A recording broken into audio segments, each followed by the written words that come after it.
We're Batman at 89.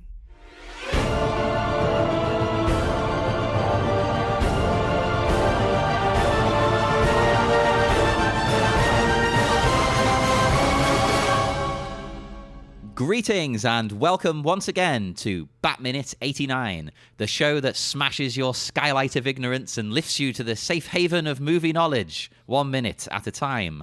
I am one of your hosts, John Parker, this time with a beer. Oh. I feel like you've been sitting on that intro for a while, John. Like I said, that was... I literally wrote it while we were just talking off mic. Oh my god. He's a poet. He's a poet, this guy. Yeah, I'm the other host, Niall McGowan. I've been peer pressured into having a beer, so I wasn't going to do it, and then everyone else was, so I figured I better go and get one then. Choking it down now. Well, we are joined today by the fellow peer pressurer, the one, the only, Neil Brown of Mogwai Minutes. It's me. It is me, indeed. Hello, again. Thank you for coming back. Thank you for putting up with us again. Oh, thanks for inviting me. It's an absolute pleasure. And as I teased in the last minute on Monday, this is my favourite minute of the entire movie. Oh. So it's an absolute pleasure to be here. Is this the one you specifically requested then, isn't it? Believe it is. Believe that is true.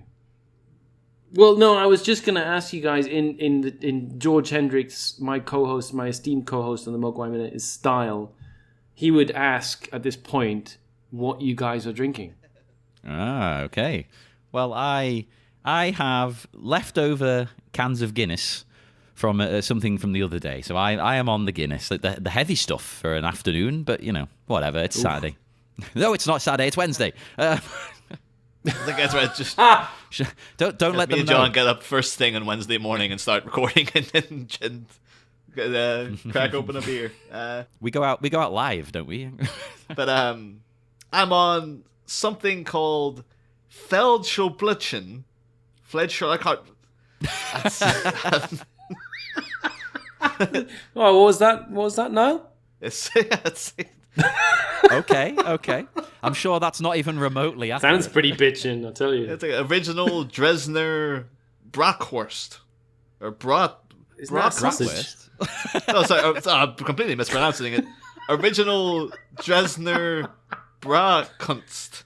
Which What? This is a family show now. Come on, you're gonna have to beep that. Well, I'm going to have to send a picture of this to somebody. I haven't It's funnier if it's just in our imagination, I'll be honest. I don't want to know now. It'll ruin it if I look at it and go, oh, that's what he's trying to say. Neil, what are you drinking? I'm drinking a jumbo-sized can of Sapporo lager, beer, Yes. if you will. And it's weird because I've never seen these outside of Hong Kong. They're 650 ml cans, and they're kind of shaped in a weird kind of barrel-y shape, and they're pretty good. Yeah, I know the one. You can get them here. You can get them in Tesco, and they're next to impossible to crush, aren't they? So this is minute 65 of Batman, and the minute starts with Joker's skin fizzling off from his skull, apparently, and it ends with the Batmobile's fiery exit from the scene. Ooh, thrilling. It's the reveal of the Batmobile. But yeah, so we're back, of course, as I said, with Joker and Vicki. His face is melting off, and he's screaming, which is some yet more great work from Nicholson, considering, as I always point out, he seems like the kind of guy who just, you would assume, wouldn't be bothered and would just turn up, do whatever he needs to do, and just goes home. But no, he puts the work in every scene. Oh, yeah. Well, he's selling this. Like, he's selling it so much so that it really shows the humanitarian in Vicki Vale, and that she, like, even though after all this, he sprayed acid at her, and even though while he's going through this whole, like, oh, blah, blah, blah, she comes over and gives him, like, a little reassuring pat in the back, like, kind of like, I'm sorry. It's like, screw him. That'll help as well. Yeah, it's like, that'll just stop run. it hurting. Like, Get out of there now. We have the chance, Vicki. Jesus. I know, because like he literally just tried to do that to her. He tried to burn her face off. But it was also the whole point of her throwing the water on him, was to have some sort of effect, so that she could do something like run away. But now it's having the effect, and she's just like, oh dear. Terribly Like, silly. I think it goes to show, though, she's not like Jack. You know, she's gone that far where she thinks, "Oh, I'm gonna stand up. I'm gonna retaliate. I'm gonna harm him." But when she's actually done it, she can't help but feel bad. So, It's like, oh, so bless actually, her. that's an interesting cute. point. So, do you think that reaction is a positive or a negative comment on her character? I would say positive. I think you're meant to find it quite sweet and charming and endearing. I would say, because look, even though this man's tried to kill her and kidnap her and whatnot, she still feels for it. Yeah. It's like, oh. It kind of speaks to her being a bit naive as well, because it's like You could, yeah, say she's a bit. I don't want to say stupid, but you know, Well, I will. It is stupid. I guess maybe it could be like someone that trusting. Maybe that's why she's not cracked at Bruce Wayne's Batman just yet, because I woke up and he was dangling upside down like a bat, and he's a bit of a weirdo, but she's just like, I don't know exactly what's happening just yet, but it could be where someone else might have been like, oh, he's Batman instantly. It makes sense, It's like he's a millionaire, he's keeping loads of secrets, he's Batman.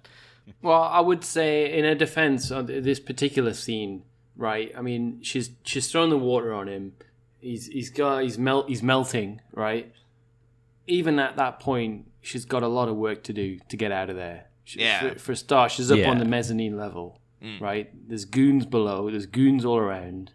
I mean, she's got a lot of work say that to do. there's clowns to the left of her, jokers to the right. Jokers to the right. oh, that was the best one yet. Let's just wrap the show up. We're not going to top it. It's like, good night, everybody.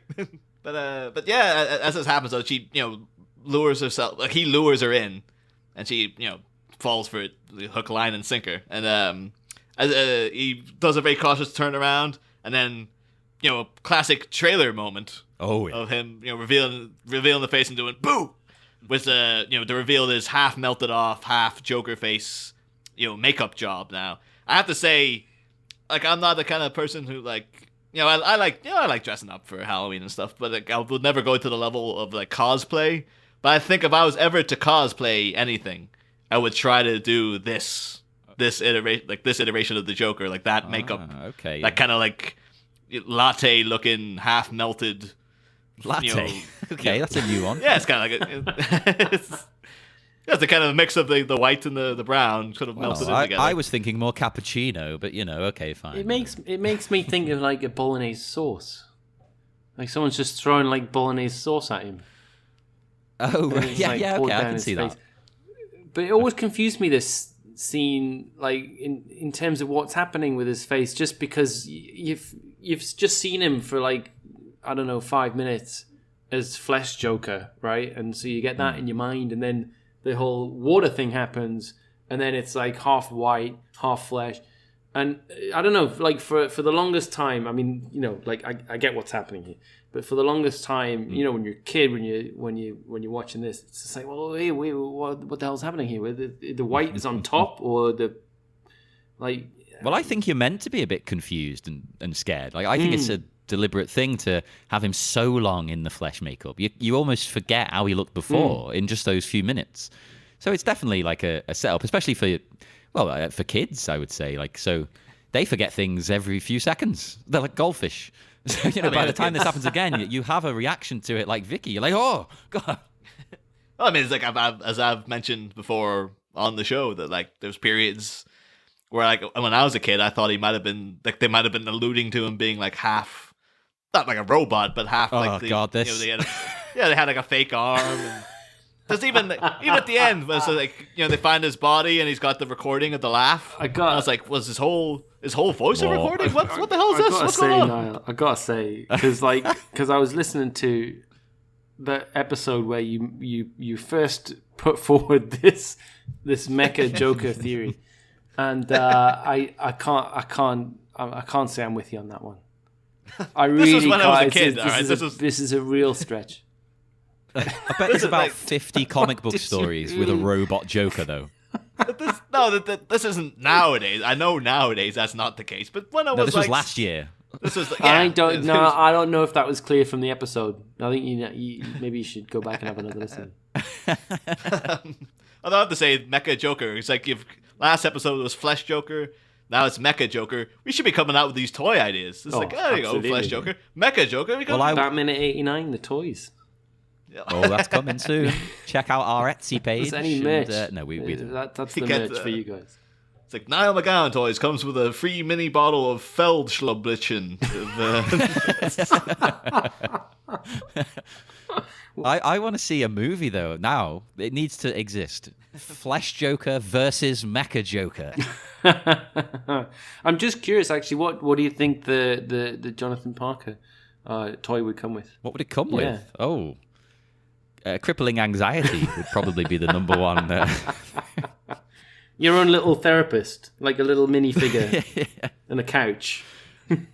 Yeah, I'm going with go. that. That sounds like me. What would yours comes with, Neil? Like obviously when they do the expansion pack, you get a whole range of all the guests come out. All the guests. It would have to come with a little buddy stripe, I think. Because over the course of the Mogwai Minute, as you guys know, I had at the end quite a close affinity with this little guy. And George took the opposite track actually, and was Gizmo from day one. But I ended up being a big fan of Stripe. Yeah. So yeah, I come with a little Stripe, just me and Stripe buddies. We have him, and then some cold medication for him and stuff, and yeah, getting sinuses sorted out. I'll look after him. Little scarf. You've got to get a tattoo of him though. That should really? be what you're doing to commemorate the show. Yeah. Where, like on my butt cheek or something? I don't know. It's interesting that you went there first. Well, that's the classic tramp stamp location, isn't it? Or smaller your back, maybe. I don't know.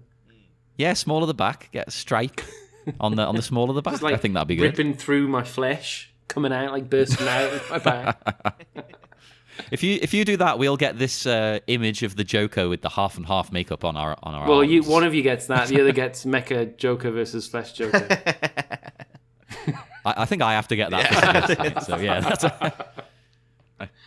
Anyway, Where are we in this? Yeah. What's going on? So, Joker was being the trickster. we're asking where are we in the minute? Right on the cusp of the biggest friggin' moment in the minute as well. Yes, with a huge crash, the skylight is smashed in. Wow.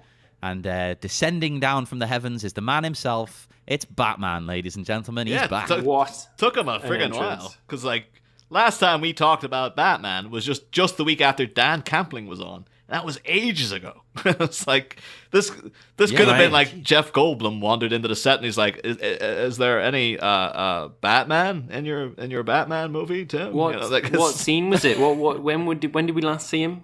Remind me. Last saw him at the beside the Axis Chemical sign.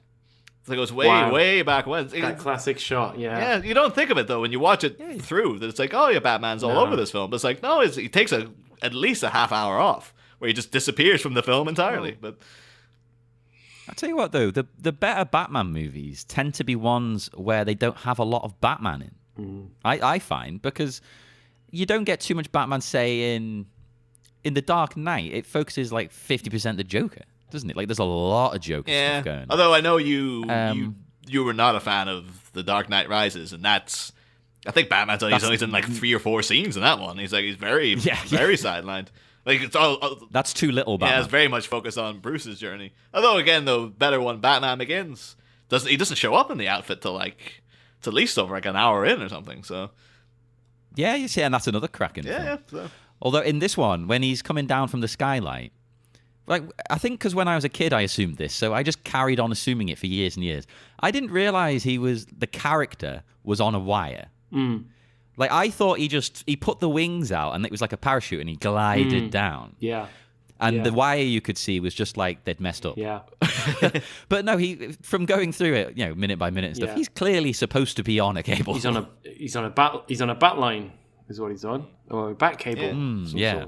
Absolutely. Yeah, we do say, I think throughout all of Axis Chemicals, you saw the cable as well. It seems to be this is go-to move of I have a cable on my belt and I jump down and loves again. But he does the widespread cape. This is his a signature pose. It's yep. Okay. Well, yeah, he wants it to look like he's flying down. I think he doesn't want the crooks to see the wire. Yeah. He wants to look like a giant bat flying to the ground. Yeah. Well, I think if they made this scene nowadays they wouldn't have the line either in the movie or as the character, right? They would just have him drop and spread and fall. Yeah. I think that's how it would happen. But this makes it a bit more realistic, though, and tangible. Yeah, it's an interesting choice. Yeah, really is. Yeah. We get that, though. Great. Again, this is another trailer moment. It's like 2 trailer moments back to back, the boo and then this happening. Because this is just like if I immediately think of like this film, this is like one of the shots that'll immediately pop into my head. And although as we know here, like, he drops down, he pulls out a thing, points it at the Joker's face, and the Joker himself even has a surprise, like, "Ooh, what's this?" And then it turns out the thing spreads apart, and it's what we know now in the Arkham games. I guess you would call it the line launcher. It's like a thing that shoots 2 line launcher. 2 separate grapple things into the wall, and he's able to hoist himself up and then slide down. We'll say though, as we know, this is a Batman who doesn't mind killing people. If that had been a shotgun, he could have just shot Joker straight in the face. This film would have been over. That could have been the ending. Just like, well, I know he done. He doesn't mind killing some people, but he's not Ben Affleck. He's not just going to shotgun criminals. How can you say that? No, well, maybe because it's later on. He gets a bit desperate, but this guy blows up an entire chemical plant to get this same person, and he doesn't even kill him. Like he kills about 50 other people, and then he's in a helicopter. It's like, yeah. You could argue at that point, maybe he's like, all right, I got to pull out the big guns now to take care of this fella. So at this point, he's like, I can still beat him, without having to flat out kill him, But it's a good question, right? Like, as to he drops through, grabs Vicki Vale, and his immediate thought is, I got to get out of here, and presumably that's because he's got Vicki Vale, right? And he thinks, well, I can't, spend like the 40 seconds killing it, like beating up and incapacitating everyone in the room, and then go, because she's going to be that's going to put her in danger. So I think that's why he doesn't. He's decided from second one that he's just going to get in, grab her, and get out. So that's why he doesn't kill anyone. Oh yeah. Although weirdly, going back to the video games you mentioned, Niall, this is almost exactly like one of the Arkham video games, like a level. Like you'd have to infiltrate this room, and you'd have to rescue Vicki by sneakily taking out the goons. Yeah, they'd even have that's how they'd do it. Yeah, they'd even have like little elements like of there's parts in the Arkham games of like there'll be hostages there, and then they'll get the level will get to a point of difficulty where the hostages now someone's got a gun to their head, and you have to make sure you're not spotted, and then get up around behind them and take them out quietly and stuff like that. So like, I guess, that shows you how Batman has changed over the years, because now it's all about, well, in those games at least, all about stealth. Whereas this is just like, nope, drop straight in, gets her, gets out. It's, this Batman's not that stealthy in general, is he? He just rocks up on the scene, smashes windows. Yeah. Well, it doesn't need to be, right? Because this is kind of new for all these guys. This is the first time they're seeing him, right? Yeah. Technically, like, he was so not stealthy that like the first time we saw him, like he had to create a noise behind when he was coming up on Nick and Eddie, because he was behind them, and he had to, we theorized he had to kind of rub his foot in the gravel a little bit to get him to notice him, so he could do his entrance. Well, I mean, Jack Napier obviously sees him in the Axis chemical plant, right? This is the first time the Joker's seen him, and we obviously that's the same person, but for a lot of these goons, this is the first time they're seeing him. And they're absolutely dumbfounded. And the thing that gets me, when that gun splits in two and fires off in the opposite directions, it's actually the look on their faces. It just dumbfounds them. They don't know what to do. And consequently, they do nothing.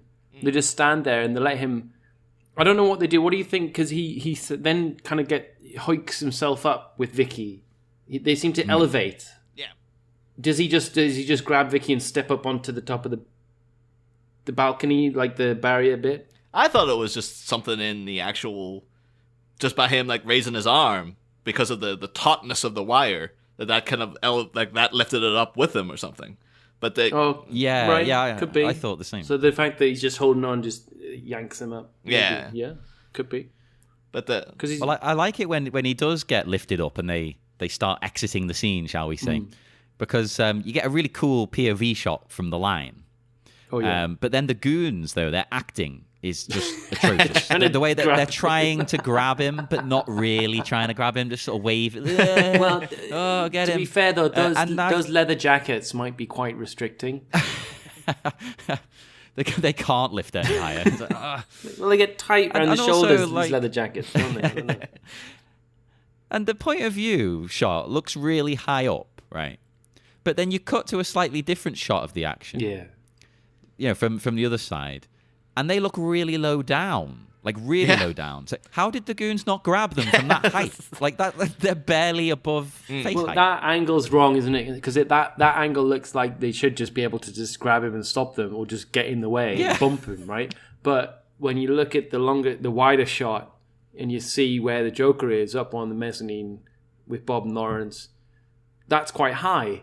And you can tell how high it is because in minutes prior you've seen them go up the stairs, right? Yeah. So they are coming down from quite an angle. So actually, what's interesting then is when he points the gun, that on the basis that he has to end up kicking through the doors on ground floor level, right? Yeah. And starting from the mezzanine level, which is quite high enough that the goons can't grab him. That's quite an angle, isn't it? So actually, when that gun splits in two, it really should have been splitting in two, but then going off at little jaunty angles. Because it made it look like it was going in a straight line. It did, but you can actually tell, you're right, that it's going... It's almost like one of those death slides, you know. Or do you think maybe do you think it does go straight, and then actually the kicking through the door is because he's got the velocity and he's just released at the right time, so to speak, and blasted through the door, so to speak.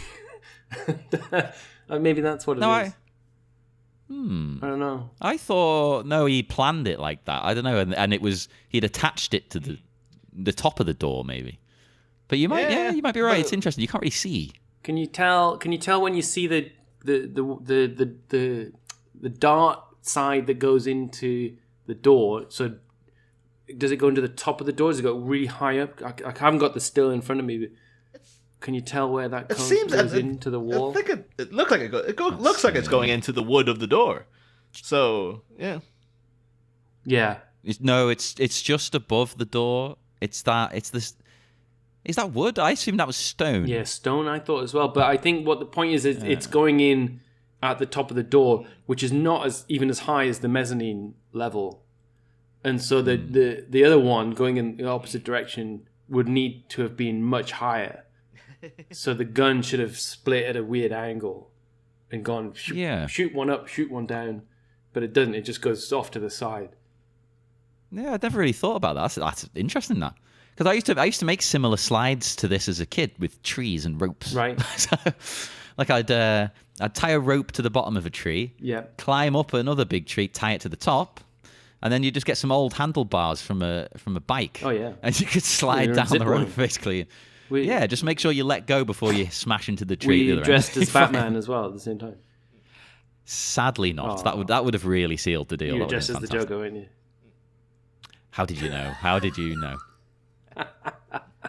But speaking of letting go, though, so I guess let it go again in terms of like the, but the logic of this, what we're seeing here, I guess he has to let the line launcher grapple thing. He just has to kind of leave it behind because he charges through that door.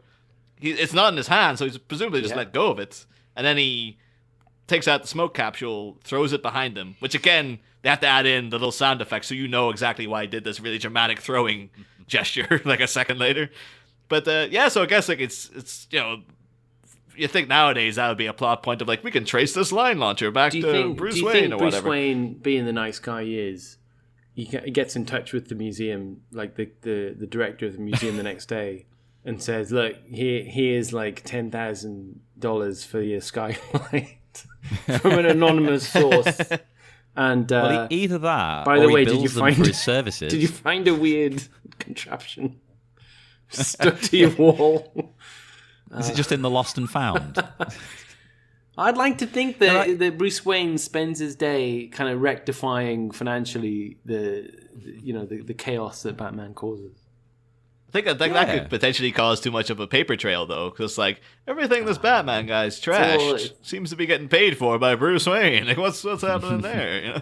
There's ways and means of these uber rich, to do these things. I guess you could do it like through like dummy companies and stuff like that, where it's like British Virgin Islands and that sort of thing. Yeah. So I want to see Batman/Bruce Wayne's secret offshore accounts. I want to go through these with a fine-tooth comb. For a second, I thought you said I want to see Batman/Bruce Wayne. I just thought that sounds. But yeah, like slash fic. I'm sure that exists. Like someone's done some kind of alternate dimension Bruce Wayne thing versus where Batman. Well, versus in the bedroom is what I was. Oh, okay, right. No, but maybe there is. Is there a comic book where Bruce Wayne versus the Batman? That's my question. I will say, like, I can't, the hand name you one, but I can guarantee that has happened in the course of the last like 70 odd years. It's definitely has happened. Listeners, let me know. Yes, write in, please. Or send us an audio file if you want. We'll even play that. We haven't actually told anyone to do that yet. I'll gladly play your audio files. Send them. But yeah, like after the sliding down and quickly throwing in the smoke capsule, we get again another trailer line, and the line that Neil specifically requested to come in for the Joker's classic. I'll let you deliver it, Neil, seeing as you came all the way here for this bit. So all the way from Hong Kong. What is it? Yeah, but I've lost the word. Where does he get those incredible toys? Oh, it's wonderful toys. Yeah. It's beautiful toys. What is it? Which one is it? Wonderful. Incredible, wonderful toys. Oh, you got me there. Do it again if you want. Those wonderful toys. I don't know. It's a great line, isn't it? And it's the way that does it just pan in on him a little bit, and it's the way he's flanked by Bob and Lawrence. His two main men, and he's just got this quizzical look on his face, and this little shake of the head. Well, to be honest as well, with this particular Batman, this is a good question. Where does he get these wonderful toys? Because, like, you don't know a lot about his work just if you're going off this film. What does he do? Like, really, what does he do? You don't know. Where does he make weapons? Who knows? Someone's providing him with these things. It's not like Batman Begins, is it? Where you can see him kind of tinkering around and making them himself, basically, or even then or having like a Lucius Fox kind of guy who you can go to. Yeah, there's. I mean, I guess like technically the closest you get to it is in Batman Returns, where you see he himself physically fixing the Batmobile. Yeah. Like he's in there, but like that's the closest we ever get to like. I guess he makes them himself, but that seemed to be like Batman Begins' mission statement at the time, was to be like, we're gonna make sure you know exactly how this works, and like he gets this from this department, was it R&D or whatever they call it. And yeah. These are all ex-military weapons that have been classified but have been hidden away, and he has access to all this stuff now. And then they had to call it out in The Dark Knight by having someone who worked at the company going, that Batmobile is a thing that we own. And then that guy was never mentioned again after that film. In the comic books, isn't it traditionally Alfred who's kind of tinkering around the car and fixing things up? And some of them definitely, yeah. Yeah, I think they kind of they both know what they're doing. Exactly. Yeah, and then Batman versus Superman, you see Alfred working on the voice modulator and stuff, and down in the Batcave. So I was imagining, but no matter how good they are, I still find it a bit of a stretch that they've made these things. Because I researched this line launcher, or I tried to research, and basically, you can't get one. Now, they could theoretically exist, but the cable would have to be like insanely thick. It would be huge. So it would be a giant, unwieldy device. There'd be no point to it, basically. So we're to believe that Bruce has just sat around and somehow solved this problem himself. Like, it's bizarre. It fits more with the Nolan ones. Like, his company must have something to do with that. But it never, ever addresses it. Yeah. But, a lot of the actual practicality of Batman and the weaponry is all over the place anyway. Because of, like, even that line launcher he has, it looked quite big. You can't imagine that clinging to the belt. Like, you've never seen a shot of him with a big hunking gun just hanging off his belt. But theoretically, that's what he'd have to do. So that's I'm more unless he brought it specifically. I think that's right. I'm more of the thought that he brings things specifically for specific missions that he's going on, and he knows exactly what's happening here. As soon as he heard, museum, he's going right, like glass kind of rooftop thing with a smash through, because they're going to be on that mezzanine level. And or he's done something outside. Maybe he's got some device outside that's let him kind of see where they all are or whatever. Who knows, right? Ooh, yeah. But or maybe he's been looking through the skylight for like an hour. Yeah, maybe so, right? And then he's gone, right, I need that, I need that, I need that, I need that. Right. It could be like, he's got a whole bunch of stuff up there. He's like, I've brought all this weapon with me, and I won't have to, I'll leave it in like a little suitcase. And then like Alfred can come get it later when I'm done. Exactly. Or he can fly by in his plane that he may or may not have. We haven't got there yet. Spoilers. We're about to get into like and analyzing the practicality of that plane as well. But that's for another week. So far we've had my favorite Batman entrance. We've had my favorite line in the entire movie, which I, on the spur of the moment, forgot in exact detail. And then you boys can talk us through the next bit in a minute, because then we're gonna see my favorite thing in this entire movie. Oh, it's not the... Well, I should mention though, because something me and John are very enthusiastic about that it would be relevant to bring up before we get to that, is that that line, the classic thing, has worked its way into popular culture now. Where does he get those wonderful toys?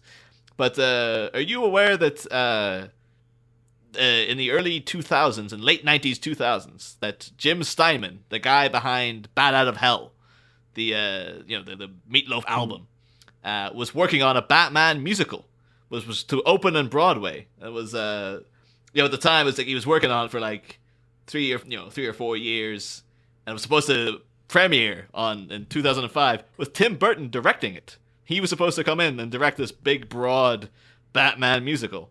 And although he has since said that, he's kind of distanced himself from that project. But wait, distanced himself? It's on his website. No, Tim Burton has. Tim Burton. I misunderstood. Apparently he was up for directing it, and then now he said like, I don't know about that.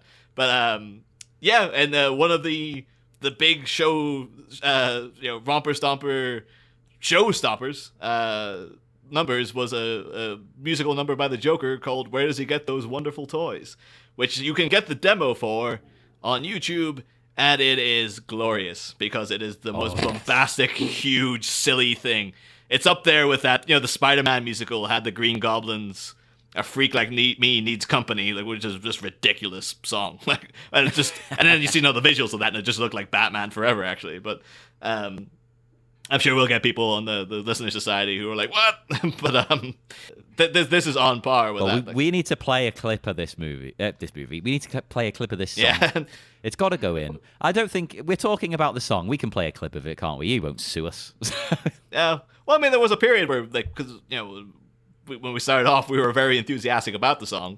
And I was like, can we just use this as the theme tune? And then it was like, do you really want to risk Jim Steinman landing on you with some huge lawsuit? But the thing is that the plot line of the musical itself doesn't seem to be a direct translation of this film. It's like it had Catwoman in it and stuff, and it seemed to be sort of a more, they just wrote the songs and then they were going to work out the details afterwards. Oh, that's always a good approach. Yeah. Smart. But if we don't put in a clip, we will definitely be posting up the YouTube video itself of the whole song, because it's breathless. It's very energetic. But or you can give us your own rendition of it, Niall. It's about 5 minutes long, though, so I don't know. That's fine.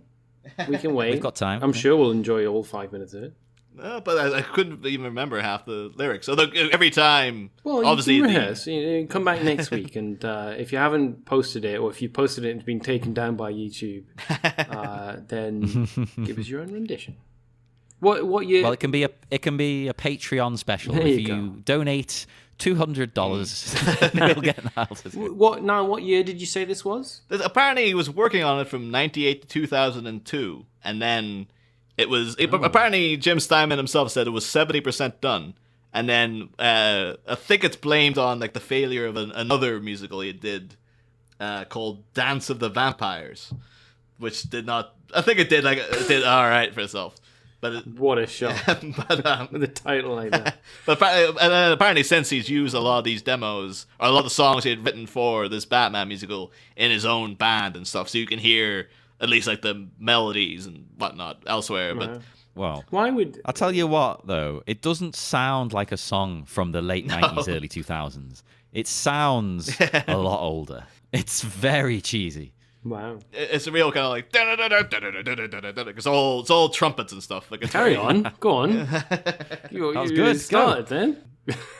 I'm trying to remember some because some of the lyrics are like really. It was like it was like to the heights of Timbuktu.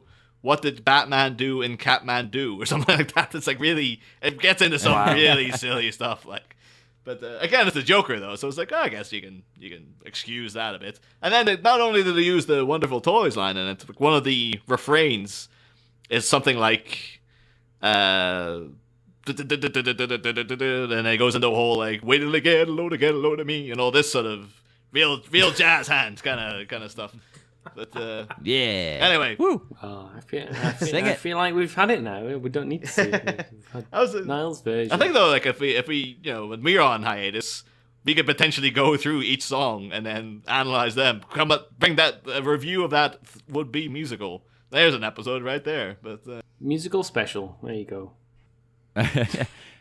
After that, we get a gag that I find far funnier than it probably is. No, it's funny. Where it's funny. it is pretty it funny. Because Batman says to her, get in the car. And Vicki responds with, which one? And then bam, you see it. Oh, it's the Batmobile. Oh, for God. Oh, Matt, That's a great guys, gag. yeah, it's a great bit in the movie. And when you're watching the movie, just watching it, right, and the moment passes by. But when you're looking at it like we are, it's a bit silly, really, because it's right in front. It's it would have been great though if like Vicki just didn't even ask that. And she just ran over to like a Dodge Dart or something. Was like, get in. It's like, it's this one here, yeah. well, when you got see in that them, Joker car. Well, because she was heading towards the Joker car. When you see them walking down the running down the steps, and we're seeing it from the Batmobile's position, going back in towards the theater, the museum. We see him running towards camera. She starts veering off to screen left, which is heading, as we then see it. We see a wider shot later on, heading right towards one of the Joker cars. Like, what is she doing? It's right in front of. She can't have missed it. My only thought, the only thing I can come up with, because I'm being forced to, is a combination of the fact that it's a pitch black car and it's dark, right? and it doesn't look like a car. Well, What it could be, who knows what it is. That's my only thought. Is she's going for the thing that looks like a car. Because he says get in the car. My only excuse for it would be is just that from a visual perspective on camera, it looks better that they're going down this stairway that spreads out like that, and they're both going different directions. It's more satisfying to the eye rather than both huddling over in the same direction because it's a natural camera setup. But again, within the logic of the film, doesn't make any sense. But no, you absolutely. From a movie making perspective, great stuff, right? From all directions, right? Like the split of them going, her going one way, him going the other. The question, which is totally pointless, but the question, all those things make it a great movie moment. But from a character perspective, it just makes her look a little stupid. Well, to be fair, he doesn't say get in the jet-powered rocket, does he? He says get in the car. She's heading to the car. Because then you do see, of course, the goons come running out after them, and Batman ignites the jet engine. Oh, yeah. And that's a powerful damn thing, and they zoom away as the minute ends. Indeed. I can just really imagine though now like a kind of Curb Your Enthusiasm situation though, that while they're driving, then he's just like, I mean, I said get in the car. I mean, what car do you think it was? He's like, well, I was just checking, like, I'm just saying, you see the outfit, you see me, you see a big giant rocket power thing. I mean, why didn't you say it was a rocket power thing? Oh, yeah, I shouldn't have to say that it's. It's okay. No, let's get into this. Just like thanks, Larry. Arguing the whole way down to the Batcave, just like the two of them just barking at each other. And he's like, I'm turning this car around. Screw it. Why did you think it was another car? It's obviously this car. Well, to be fair though, even the creators didn't know, because in the original draft here. Like, they didn't know what the Batmobile was going to look like, even slightly. It literally says in these words, imagine your own. Yeah. Which is the craziest thing to put in. We'll do that later, whatever. Just imagine the car. It's cool, yeah. But anyway, in terms of like actual tidbits about the Batmobile, I guess that'll be all stuff, because the next minute we get a whole lot of Batmobile. So, yeah, save it. Best to leave it for then. So, but yeah, beyond that, that's I'm wrapped. I'm done for this minute. Unless you guys have anything else you want to chime in with? All done. No, I'm off out to get some full fat Coke. I've told my butler Albert to call ahead to the shop, so they're expecting me any minute. Just to make sure, just in case. Yeah. Albert's all over it. I will defend you on the full fat Coke thing, by the way, because I have heard that before. You're not making that up. Yes.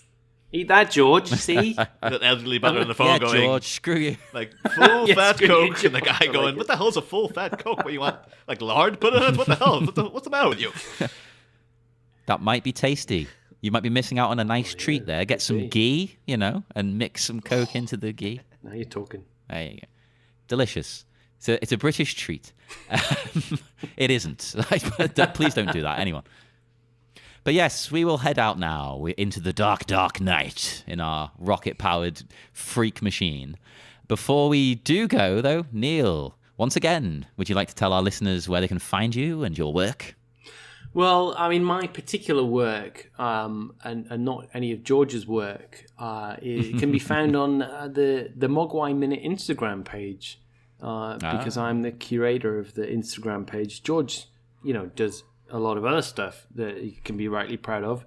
This is my one, so I think I'd like to progress. I'd like to push the Instagram page, and point your good listeners to that.